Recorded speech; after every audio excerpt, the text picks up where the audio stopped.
അഭിനയം ഒരു പ്രധാന വരുമാന മാർഗമായി കാണുന്നവർ മാത്രമല്ല സിനിമാ ലോകത്തുള്ളത്. ചിലർക്ക് മറ്റൊരു ജോലി കൂടി ഉണ്ടായേക്കാം.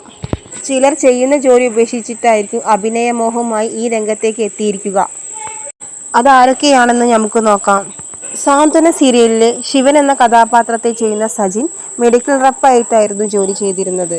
കൂടെയുടെ സീരിയലിലെ ഋഷി സാറായി അഭിനയിച്ചിരുന്ന ബിബിൻ ജോസ് ന്യൂസിലാൻഡിൽ ഒരു പ്രൈവറ്റ് കമ്പനിയിലായിരുന്നു ജോലി ചെയ്തിരുന്നത്. ജോലി റിസൈൻ ചെയ്താണ് അഭിനയമോഹവുമായി സീരിയൽ രംഗത്തേക്ക് എത്തുന്നത്. തിങ്കൾ കലമാൻ സീരിയലിൽ അഭിനയിച്ചിരുന്ന കീർത്ത എന്ന കഥാപാത്രത്തെ ചെയ്യുന്ന അരുത ജി നായർ നേഴ്സായിട്ടായിരുന്നു വർക്ക് ചെയ്തിരുന്നത്. മിസിസ് ഹിറ്റ്ലർ എന്ന സീരിയലിലെ ടി കെ എന്ന കഥാപാത്രത്തെ ചെയ്യുന്ന അരുൺ രാഘവ് സിസ്റ്റം എഞ്ചിനീയറായിട്ടായിരുന്നു വർക്ക് ചെയ്തിരുന്നത്. മൗനരാഗം സീരിയലിലെ കിരൺ എന്ന കഥാപാത്രത്തെ ചെയ്യുന്ന നലീഫ് താരം ഒരു മെക്കാനിക്കൽ എഞ്ചിനീയറായിരുന്നു. ജോലി റിസൈൻ ചെയ്തിട്ടാണ് സീരിയൽ രംഗത്തേക്ക് എത്തുന്നത്. ശ്രീനിഷ് അരവിന്ദ് വാസൻ ഐ കെയർ ഓപ്പറേഷൻ എക്സിക്യൂട്ടീവായിട്ടായിരുന്നു താരം വർക്ക് ചെയ്തിരുന്നത്.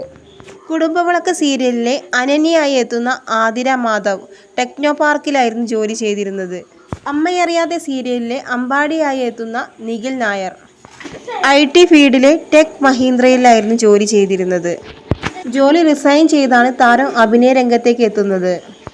പാടാത്ത പൈങ്കിളിയിലെ ദേവയായി എത്തുന്ന സൂരജ് ഫാഷൻ ഫോട്ടോഗ്രാഫറും മോട്ടിവേഷൻ സ്പീക്കറുമായിരുന്നു. സാന്ത്വനം സീരിയലിലെ അഞ്ജലിയായി എത്തുന്ന ഗോപിക ആയുർവേദ ഡോക്ടറായിട്ടായിരുന്നു ജോലി ചെയ്തിരുന്നത്.